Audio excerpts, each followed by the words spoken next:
Tentunya Bapak kan dalam hal menangani kasus-kasus seperti ini kan akan ada feedback ya dari orang-orang yang tidak merasa nyaman, katakanlah seperti itu. Nah, apakah selama ini Pak Bebri dan kawan-kawan itu ada ancaman sehingga harus dijaga oleh TNI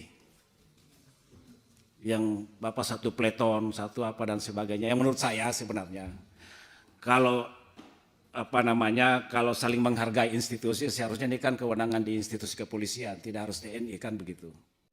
Kalau di kami Pak Suding ya, saya dari pangkat 3A itu bang selalu di pemberantasan tipikor. Sudah 30 tahun lebih lah. Kalau perlawanan pasti ada, berbagai cara itu pasti ada.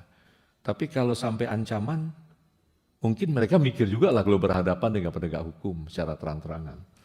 Kalau contoh konkretnya Pak Suding tanya, apa contoh konkret perlawanan itu? Perkara Marcella. Perkara Marcella itu ada salah satu, ada basernya yang dibayar hampir 1 M. Kontennya, kemudian pelaporan, jampisus, penyerangan ke Jaksa Agung, bisa kita buktikan. Dan full kami tahu jaringan itu. Contoh konkret itu.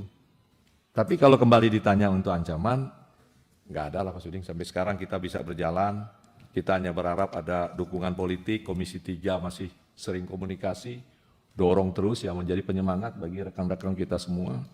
Karena saya dari awal menyampaikan, kalaulah penegak hukum yang berwenang menangani tipikor masih mengarahkan bidikannya ke perkara-perkara biasa, maka ini nggak akan pernah habis.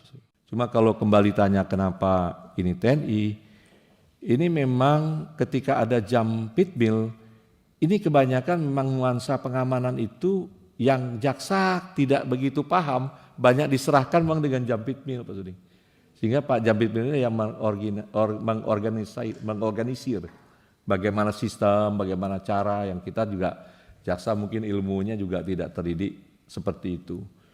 Nah kemudian ada beberapa, saya bawa juga surat permintaan dari Jampitmil ke teman-teman TNI untuk pengamanan.